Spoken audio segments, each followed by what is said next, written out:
Good, good. On we go, gentlemen. Kof Ches Omad Aleph. We started this piece last week. Let's go back into it and see what we can do. Omar Rav Yehuda, it's about halfway down the page. Omar Rav Yehuda. Do you remember? A shofar shel oila. Now, there's a lot of principles involved here. Sadly, we're not bringing korbanos at the moment. But nevertheless, there are lots of principles that we can learn from this. Notice that this halacha will not be found in Shulchan Aruch. The Shulchan Aruch does deal with halachas which are relevant for today in the normal Shulchan Aruch. And therefore you'll find, the Rambam will talk about this, but this will not be in the Shulchan Aruch. But nevertheless, it's got to be looked at. And let's see what we've got. B'shofar shel oila. Do you remember an ola? An ola is a burnt offering. We've got all these different korbanos mentioned in the beginning of the Sefer, the book of Vayikra, Leviticus. You've got all the different korbanos. The burnt offering, burnt entirely. However, there are parts that go to the Kohanim. Have a quick look at the Rashi, where it says Shel Ola. Let's just have a quick look at that again.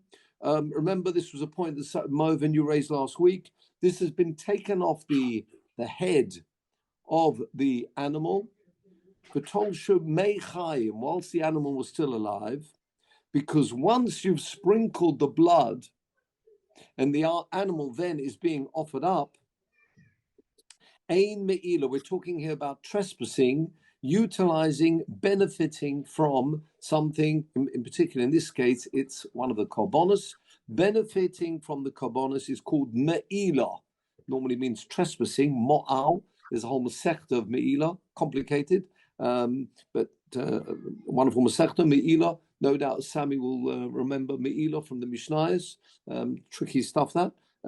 But yes, so Rashi says there, once you've sprinkled the blood, there's no Me'ila anymore. Me'ila only applies to something which is, if you like, owned, which belongs to God, belongs to, as I say, the korbanos, but not once it's been, the blood has been sprinkled of the animal, because then the horn, the shofar, will go to the Kohanim, says Rashi.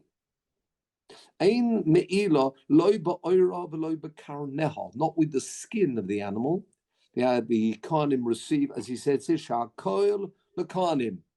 That all goes to the Kohanim. And the point about the me'ila, which is in the Psukim, you may have it round the side of your Gemara. It's not in this Gemara. I haven't got the Psukim here, but in the Psukim, it actually tells us that it's only if something mikodshe Hashem. It's got to be something belonging to Hashem. Now, once the blood is sprinkled, that shofar is no longer, if you like, appropriate to as a korban, because it will be given over to the Kohanim. So there's no problem using the shofar of an oila once the blood has been sprinkled. And Rashi brings the proof of that point from other psukim, Gemara Menachos and Zvachim. So the point is this: we are talking about prior to the animal being shechted, being brought, but anyway, it has been designated as a korban oila, burnt offering. Okay? Says the Gemara, very interesting. B'shofar shel oila lo yiska. You still shouldn't blow it, because after all, it is part. You shouldn't blow it, as we said before, it belongs to, as an oila, it's going to be part of the Beis Hamikdash, it's going to be offered up. Well, at least it's going to be shechted, and then the horn will go to the Kohanim. But at the moment, it belongs to Hashem, it belongs to God, it's a korban. So therefore, don't blow it. If you took off the horn whilst it was still alive, assuming you can do that, lo yiska, don't blow that shofar. But if you did blow it, you are yotzer. You are yotzer the mitzvah of shofar. Why? Well, we'll see about that in a moment. But if it's a shofar shel shlomim, if it's a shlomim, which is a peace offering, again, before it's been shechted, but it's been designated as a peace offering. Now, a peace offering is not burnt entirely. Part of it goes to the owner, part of it goes to the kohanim. Again, lo yiska, don't blow it because it is a korban, a shlomim. But if you blew it, lo yotza, you are not yotza.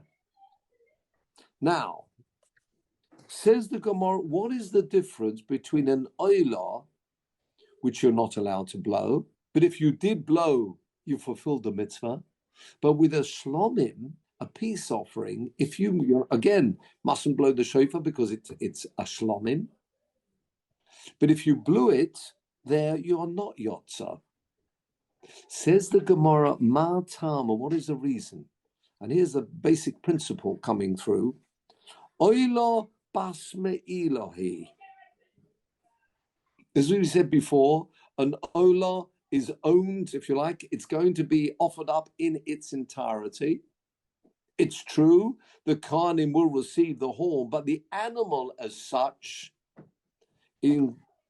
entirely owned by Hashem, and therefore if you benefit from it, at the moment, you haven't sprinkled the blood yet, you haven't killed the animal, you've taken the horn off, it belongs to Hashem, the whole animal belongs to Hashem, it's going to be burnt entirely.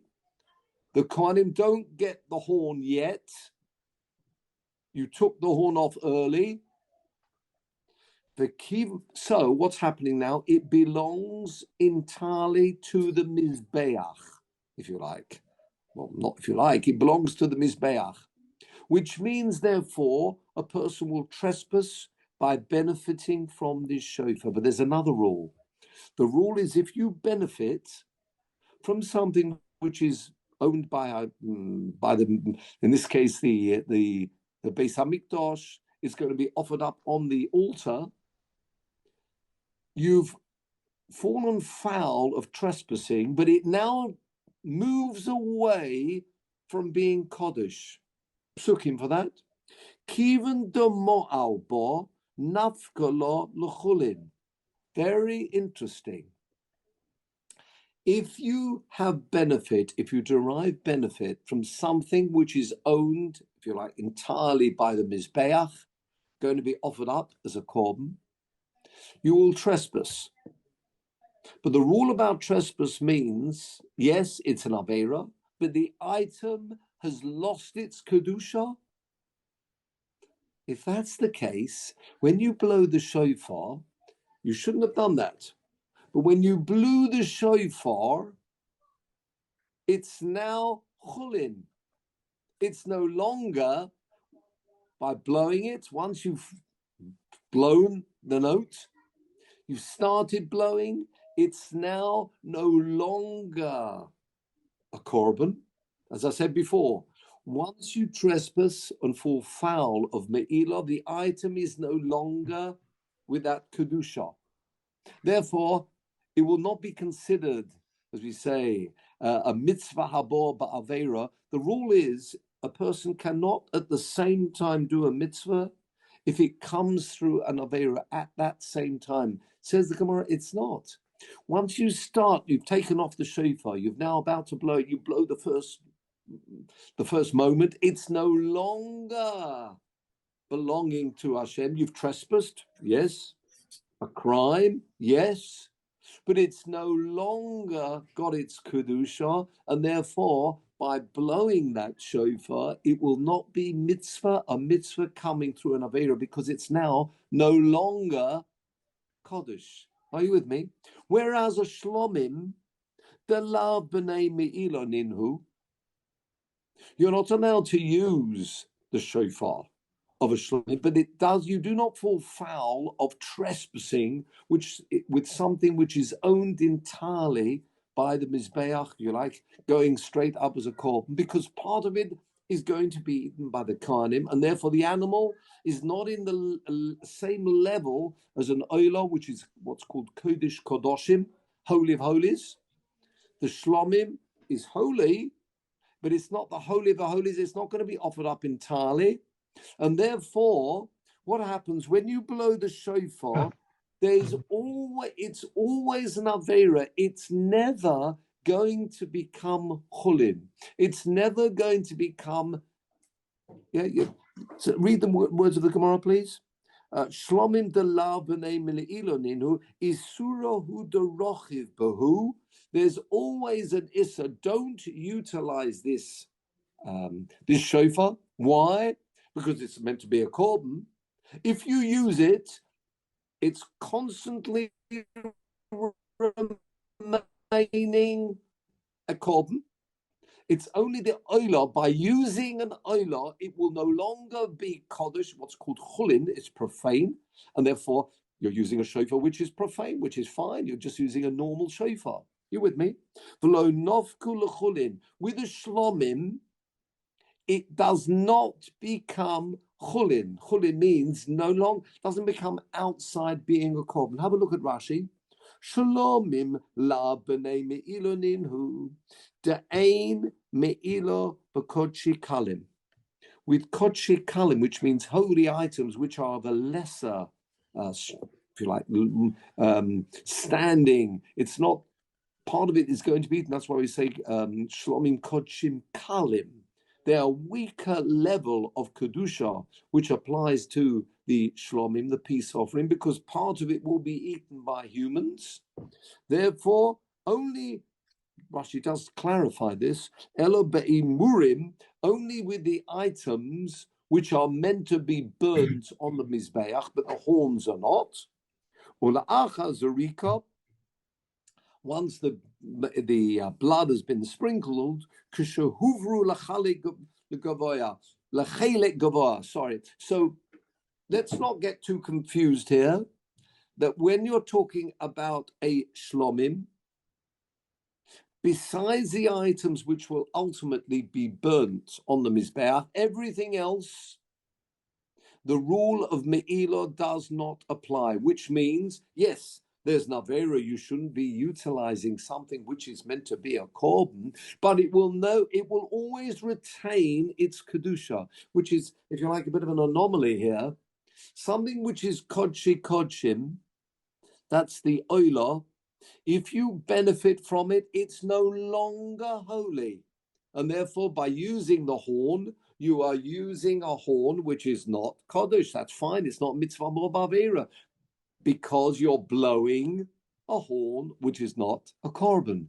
With a shlomim, as I say, it's a bit of an anomaly here. With a shlomim, which is a peace offering, which is kodshi kalim, me'ilah doesn't apply, which means the rule of trespass, whereby by benefiting it will then no longer have its high level of kedusha, that doesn't apply, which means it's constantly forbidden to use the shofar of a shlomim, which means when you use it to blow, you're benefiting from it, and that will be a mitzvah coming from the Avera, benefiting from the korban, which is a shlomim. Are you with me? So it's in fact in reverse.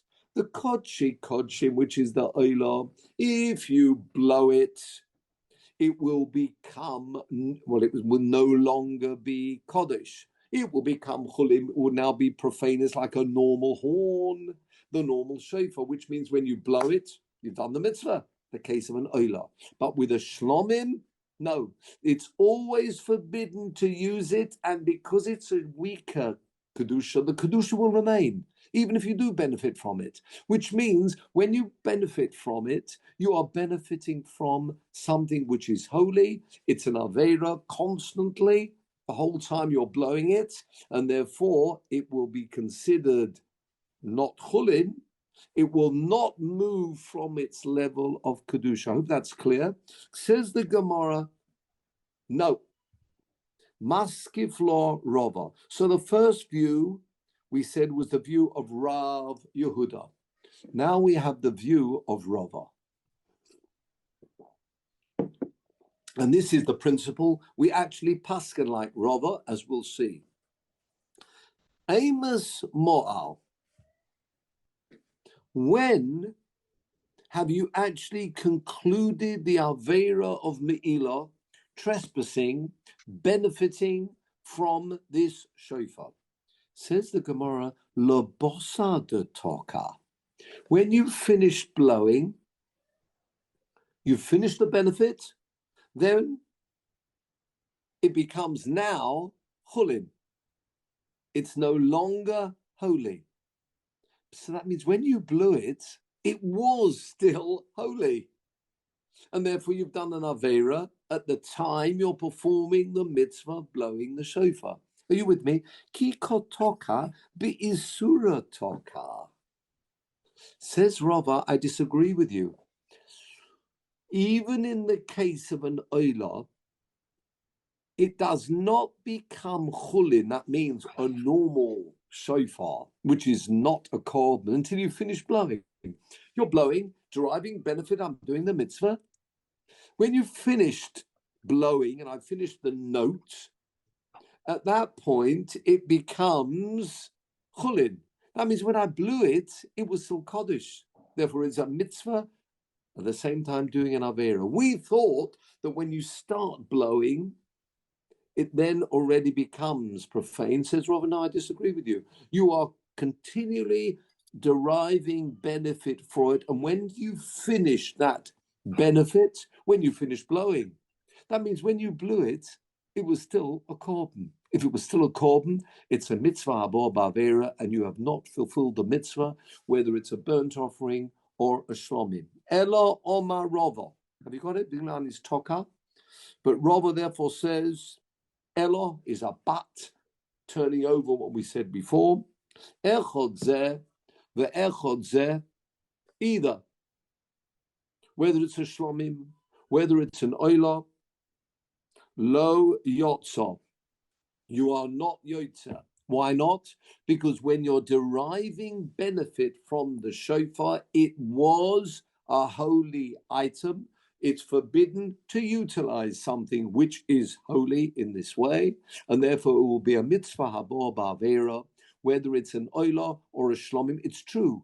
When you finish deriving benefit from it, at that point it will from now on no longer be holy, but at the time you're blowing it, it's still forbidden, and therefore it's not on. However, and this applies to both shlomim and oila. Yes. But different processes. In shlomim it remains kachim kalim, and yes, and oila it's it will become chulin when you finish deriving benefit until the next line of the Gemara. So at that point it's me'ila? No, there's no me'ila. It's just you're just deriving benefit from. No, that's right. So there will be me'ila when you finish deriving benefit from it. Then you've derived the benefit. You've done the avera of me'ila. Yeah. The whole time it's me'ila, but it's only when you finish deriving benefit, it will now no longer have retained its kedusha. It will be chulin. It's true, from now on, anybody blowing, that's fine, because it's not holy anymore. But if you're blowing it when it's in its state of being an oila, according to this view, says Rava, you are deriving benefit from an oila, forbidden. It will only become chulin when you've finished, but while you were blowing, it was still an oila. But the Havamin was that after Zrika, it wasn't. You didn't have. No, this is before Zrika.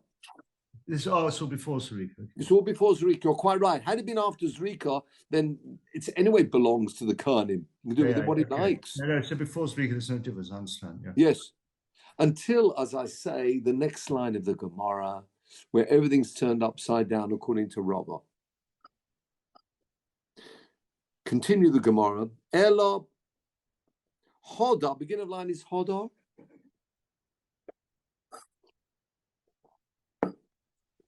Hodar Omar. He then went back on himself, Rava. And here you can see the hay. Can you see that? Omar over Echod. Next to Echod, there's a superscript, if you like. That little hay, which takes me to the side of the Gemara. And the little hay around the side of the Gemara tells me to look at Maimon. Have you got the side of the Gemara? The letter is Lamed Vov. and then a hey, and a vov. The lam, I don't know if you can see it up on the side of the Gemara. Hopefully you can. Thumbs up from somebody. Good.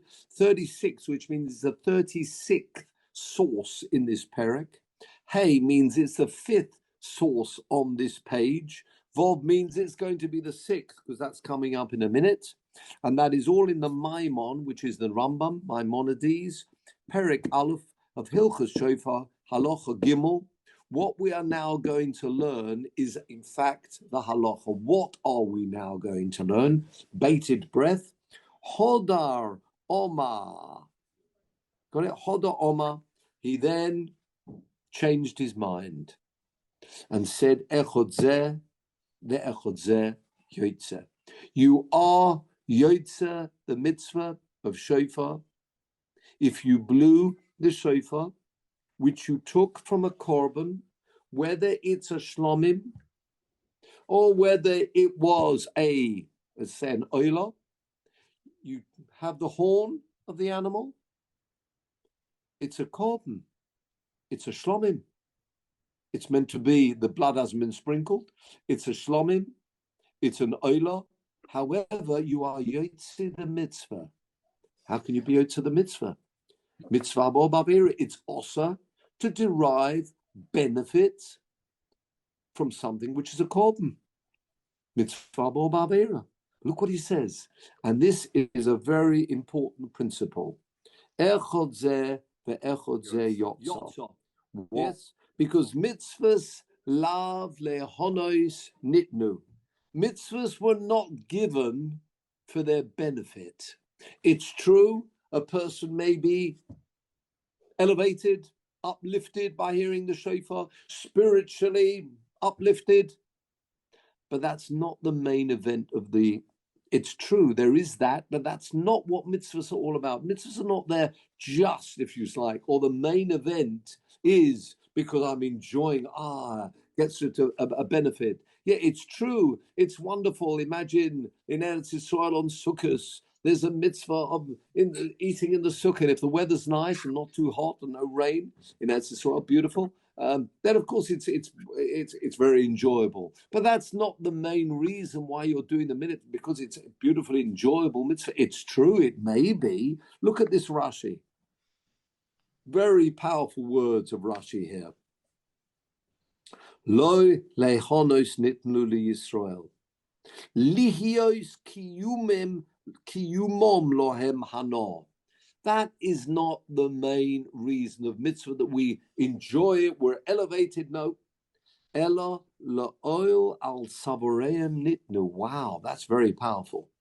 There are mitzvahs are given, whether enjoyable, not enjoyable. The mitzvahs have to, there are yoke, as we say, but it doesn't, yes, it's a yoke which may be enjoyable, but the main point is they are mitzvahs which have to be performed.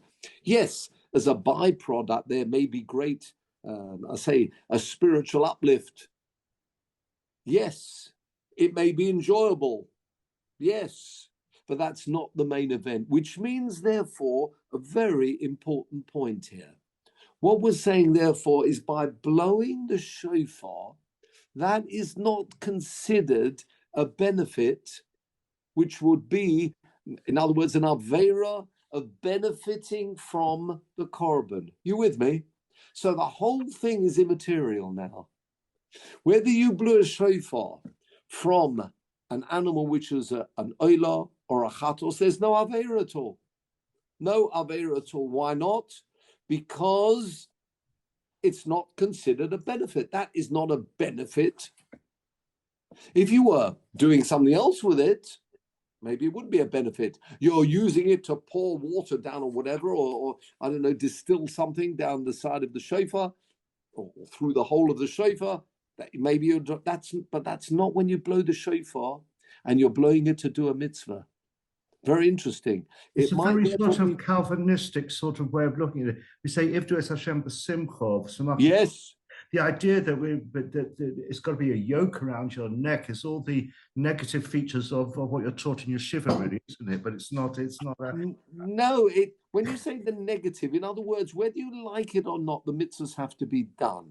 It's true. It may, of course, there's Ivdu es Hashem b'simcha, But the point is, you can't say this is considered, I'm deriving a benefit from this shofar, which is a chatos, or in our case, an oila.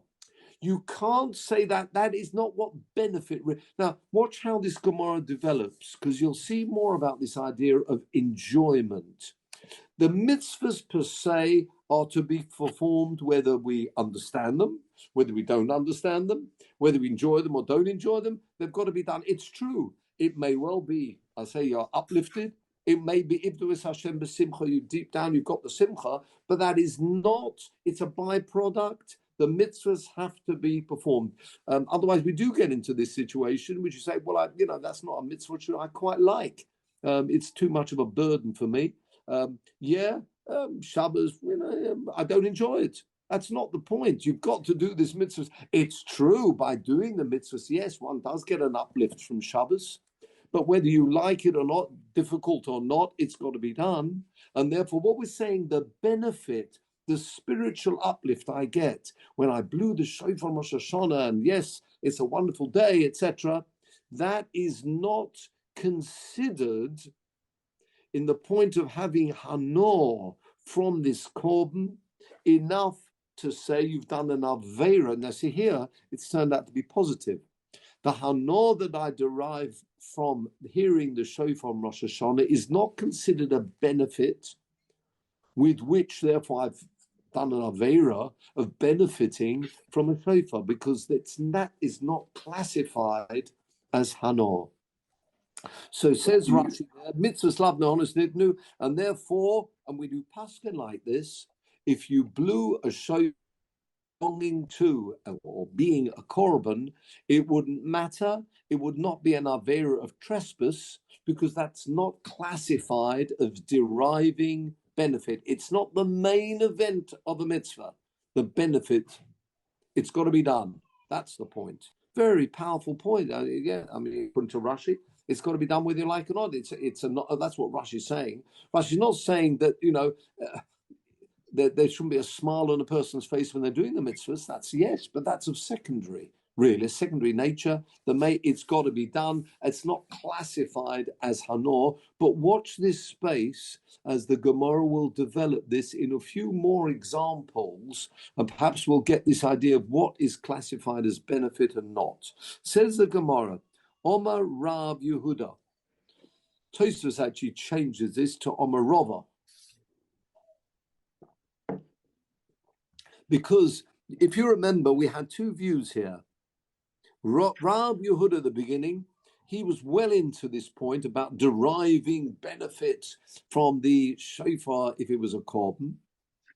Rava's conclusion was that it's not classified as a benefit. Now look at the foreign Gemara, and you'll see, according to as Tosfos will explain, the wording here really should be Rava, because this does follow Rava's principle, which is mitzvahs lav lehonos nit. No, yeah, they can be enjoyable, and we say Ivdu Hashem b'simcha, but that is not the main, if you like. That's more of a secondary point. The mitzvahs have to be done anyway. Omar Rav Yehuda, Omar Rava, according to Tosfos. What about if you had a shofar of avodah? Norman.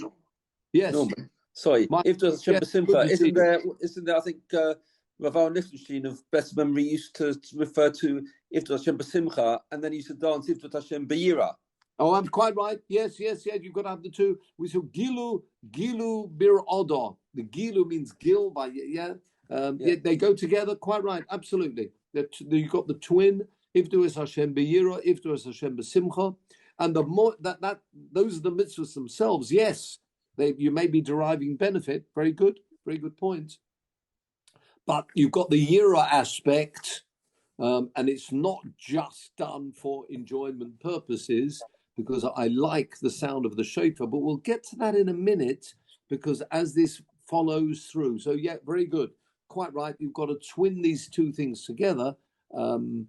And yeah, the mitzvahs are done, I say, on Rosh Hashanah as well. The whole of Rosh Hashanah, yes, it's a serious day, but at the same time, it's actually considered a chag. So yeah, you've got these two two feelings, if you like, working together, and therefore it's not really classified as a normal benefit that we would use with other examples, as we'll see in a minute. Now, what would you do? A shofar avodah zarah. So here we've got something which was going to be used as avodah zarah. Maybe it was used as avodah zarah. You take the horn off of this animal, used as avodah zarah. Then what? Well, says the Gemara lo yitzka, don't blow it. After all, it's almost like mius. It's not the ideal. This was used for idolatry, and now you're using it for a shofar. Lo yitzka. However, im tokayotzo, if you blew it, you would be yotze. Why is that? Have a look at Rashi. The shofar shel avodah zarah, a shofar which was used for idolatry. Sheshimshu bo avodah zarah, says Rashi. It was utilized for idolatry. And in that case, says Rashi, v'nesa bahano kedesanya in the Gemara avodah zarah, something which was used for avodah zarah, it's forbidden to derive benefit from it. Gemara learns that out in avodah zarah, where Abeid ta'abdunis kolam akomos. Familiar with that posuk? Coming from, we've got it. Yeah, Gemara. Yeah, I've got the side here. Devarim Yud Beis. Abeid ta'abdunis kolam akomos. Gemara in Pashas Ra'eh. What's that talking about? B'kedim shenishtam shebohem l'avodah zarah hakosu medaber. They've got to be totally, we're talking about abeid, destroyed. No benefit is possible to derive. Nevertheless, if you blew it, you would be yotze. Don't blow it, because if you, as you say in Yiddish, pasnish. It's not the type of thing you want to take really for the shofar. But if you did, you're yotze. Why? Look at Rashi. The mitzvahs lav hanonin. Oh yes, we learn from that posuk abeid to abdun. It's got to be totally destroyed. Avodah zarah, idolatry, something which was used for idolatry, and you cannot derive benefit. This is not classified according to Rava as a benefit. I'm blowing the shofar. Yes, I fulfilled the mitzvah. I get the tick. Yes, I might have been uplifted too, but that's not classified as a normal benefit, and therefore you would have fulfilled the mitzvah. However, just on this, yeah, hello? Sorry, I think Rashi makes the same point in relation to lulav on Lamed Aleph on Sukkah.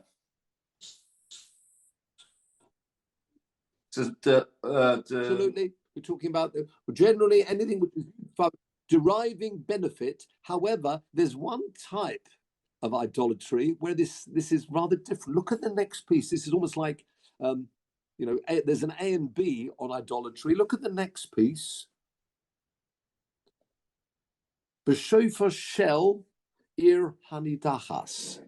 What's the ir hanidachas? A city led astray, worshipping, again, idolatry. What happens to everything in that city? It's got to be destroyed. So therefore what? Lo yiska, again, can't be blown. Imtoka lo yotza.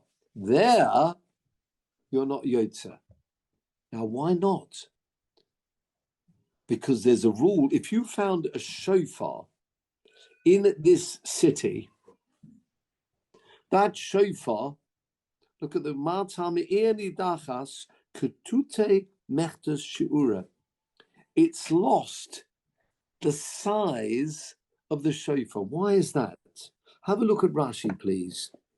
What is the rule about anything which is found in this city where the majority of the city is worshipping idols? The whole city, in particular, not just the people, but the items there. So if you had a shofar in that city, let's translate the words. It means it's got to be, the shear is kotas, means it's been removed. It's totally broken and removed. Why? What happens to everything in that city that's found? The trees, the shofar there, it's got to be burnt. And there's a rule, something which needs to be burnt, we classify it even now as if it is burnt. Which means what? Ukasorov domi. That's an interesting point. Something which will be burnt is classified now as if it's burnt. And if it's burnt, what size will it have? 0. It will just be ashes, won't it? Or in the previous very examples. good. In the previous case, the idolatry, it doesn't necessarily, it's just going to be broken that it can't be used, but here, it's actually got to be burnt. In the case of the other idolatry, we learn it could be destroyed. It's called amakoimos, and from there they learn all the places, anything which is part of idolatry itself doesn't have to be burnt, but can't be used. The place has got to be destroyed. It can't be used anymore. But there's a special rule with e'anitachas that everything there's got to be burnt. So in other words, it's really got to end up with ashes. With a normal avodah zarah, it's got to be in a way that it can't be used anymore. But not, you can just, I don't know, in such a way, clog up the holes or whatever you like, that it can't be used, but not with the e'anidachas. E'anidachas has got to be burnt. If it's got to be burnt, says Rashi, it's classified now as if it's burnt already. If it's burnt, and again, Michael, you've got the same idea coming up with a lulav, as you probably remember, those mishnayos there. Lulav shel avodah zarah shel e'anidachas. Anything which requires a shiur, which means a size, it's lost the size, hasn't it? If you consider it as if it's burnt now, it's just ashes. Have a look at Rashi. What's the criteria of ir hanidachas? What distinguishes? What's the parameters to make an ir hanidachas? If you've got the majority of the city worshipping idols, it's got to be from the people. Remember the Parsha in Re'eh? If you've got a city of that's Anshe Belial, okay. Yeah, they're all quite right, Belial. Could it be that in the previous examples we were talking about unintentional, whereas on this example it looks like on the example of the city, yes, it's intentional. I mean, if you do something and if you blow the shofar, you're quite right. If it's intentional, obviously it's different than if it's done unintentionally. No, but in the case if it was just a one-off, there's a place where they're worshipping idols. You've got it's idolatry. Then what we said here, the main point is that you mustn't derive benefit from it, not the destruction of it. I know we've got a posuk there which says "Abeta abdunis kol hamakoimos." All the places have to be destroyed that you can't worship anymore, right? So you've got a place, a shofar of avodah zarah. It's got to be in a form that it can't be used, if you like. It mustn't be used anymore. That's what the Abeta Abdun means. Whereas in the case of the Anidachas, there's something further than that. It's not that it shouldn't be used any longer and you mustn't derive benefit from it. It's going to be burnt. So it's a good point, Sammy. What we're saying, therefore, there's a difference between a one-off area of avodah zarah, idolatry, when there's just a posuk there which says, yes, the kalim, as we see, look at the Rashi,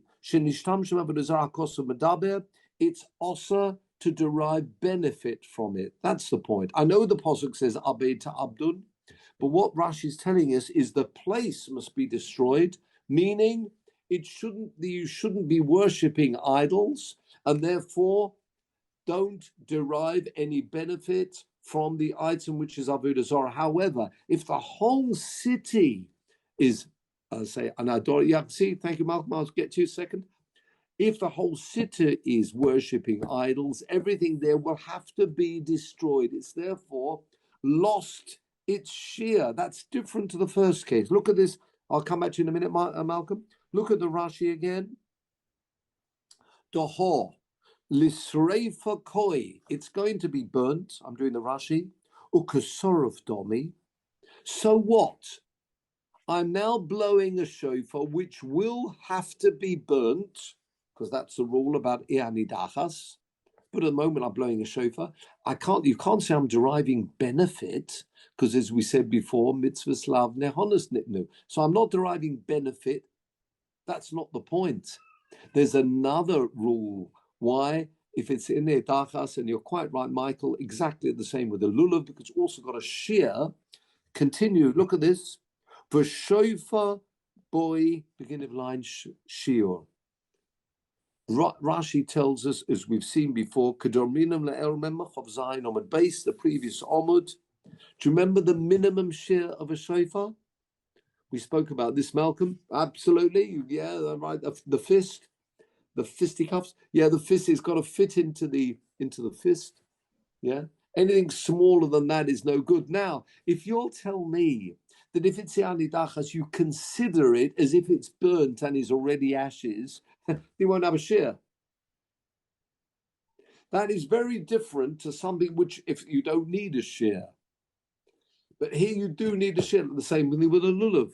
It's got a size. It's got, the 3 tefachim, 4 tefachim. Once it's got to be burnt, it's considered ashes now, as if it doesn't have the size, the required minimum size, and therefore, if you blew a shofar from a city which is classified as Ianidachas, which means sadly everything there will be burnt, is considered now as if it's already in the state as being burnt. It doesn't have a shear, and therefore you're blowing a shofar, which is, you say, shear less. It does not have the required size. Malcolm, please come off mute. Yeah, so I understand this thing, what you're saying, or Yes. what it's saying. I'm just wondering whether there's another sort of issue that's underneath it, or sort of there somewhere, which is, let's say the first idolatry situation. Let's say you don't have a shofar to hand. It's Rosh Hashanah, and you use a shofar which was used in some context, but it's okay because you're not deriving benefit from it. Correct. And it's particularly important that you fulfill the mitzvah of shofar. Yes. So therefore, if you probably had another one, you might prefer to use the absolutely right other one, or whatever it is, but in that situation, but without a choice, you would then go ahead and it would all be fine according to this text. But it wouldn't be fine to use one that was from a city from which was supposed to have been destroyed, but somehow some shofar somehow remained. I mean, hypothetically, that there was a shofar from this sort of situation of idolaters, and everything is burnt, let's say, hypothetically, and there's a shofar left. Which right, all right, and which still needs to be burnt. Well, it should be burnt, but at the same time, you haven't done your mitzvah of the shofar. Why not? And you haven't got a shofar for some reason. I see what you mean. The only one around is that one. Yes. But you can't use it, according to this, you cannot use it because notionally, it doesn't exist. I mean, notionally, it hasn't got a size. Yes. So therefore, you can't use it. Now, the thing is, you would think that, okay, there is this situation, but you're being prevented from... Peter, can you put everybody else on? Mervin's Bread. Hi, Mervin. No, sorry. Yeah, I'm fine. Peter, if you can put everybody on mute. Oh, good. It's my fault. It's all right. Don't worry. Okay. Anyway, I'm getting to the point. Sorry, I'm taking a bit of time here. But what I'm saying is that you still have the very important mitzvah to perform. Yes. And you have no alternative, but you have no other shofar. Yes. So what it's saying is that even if you haven't any shofar, it's more important that you have destroyed. There's not more important. There is notionally it doesn't exist. But what I'm saying is, okay, I understand that logic from here, but at the same time, you have this situation where why does everything have to be burnt and everything? Why does it have to be destroyed? Because idolatry is such an such an important avera, if you want, Yes. that it takes precedence over the important mitzvah. You'd think there would be a sort of an issue of precedence. I understand the logic here, but at the same time, it's stressing that, you know, if it wasn't so dramatic, yes, the whole discussion here is about the shofar and how important it is to do it, to start it, do it the right way, not to blow it into a pit, not to do it the wrong way, not to do it. So therefore, shofar is the focus, but suddenly the focus has now shifted onto the ear. Yes. And therefore it's almost like making a point that even while we've been discussing the importance of the shofar, this thing takes precedence. You know, it's like it's you can live without blowing the shofar. You know, somehow you'll have to cope without the shofar. You'll have to manage. You know what it's more. It's you're not yoked to the mitzvah on a technicality. That's really what's happening. I'll tell you what I mean. Imagine you had a shofar and you were that experienced as you might be, Malcolm, and you could get a sound out of a shofar which is only fits half your fist. Extremely small shofar. You know, okay, and you'll blow it and you're really good and you can get it to have some very high pitched sound. You'd say to yourself, well, yeah, that's okay. However, no, there's a ruling which states there's a minimum length of a shofar. So it's like by default, you're falling foul by a technicality. The rule is, as you say, normally the shofar will take precedence, even if it's avodah zarah, because it's not considered deriving benefit, and therefore I can blow the shofar from an avodah zarah. Wow, but not something which doesn't have the required length, and therefore I agree. It's not now considered a shofar. That's the point. It's like you're blowing a small clarinet, if you like. A very nice sound. Okay, yeah. So that's clarified it. So you're saying it's not considered a shofar, because of the sin of idolatry. Yeah, the sin of idolatry has negated it. Yes, it's now considered as if it's size less. It's not there. It's like disintegrated. It's a very interesting point. Yeah, but although it hasn't, I mean, of course it hasn't. You're quite right. Of course it hasn't. But you shouldn't consider it even as if it was a shofar. Absolutely. It's now considered. It's a fascinating point. Is written Rashi here. But would there be other things? Something which is, and you find exactly the same with a lulav. You've got a sides of a lulav, and imagine there was a tree, a palm tree there. It's going to have to be burnt. Again, that's the only lulav you can find is that lulav from that city. It managed, you haven't burnt the city yet, whatever. It escaped. It was brought out before. It's considered, and as we know, the Mishnah in Sukkah, there's a size. Kadela na'neabo, it needs 4 tefachim. So I've got my 4 tefachim. I've got a lovely lulav, beautiful, nice green lulav, a good shaker, as they say. But sadly, it's now considered as if it's not there. It's a fascinating point.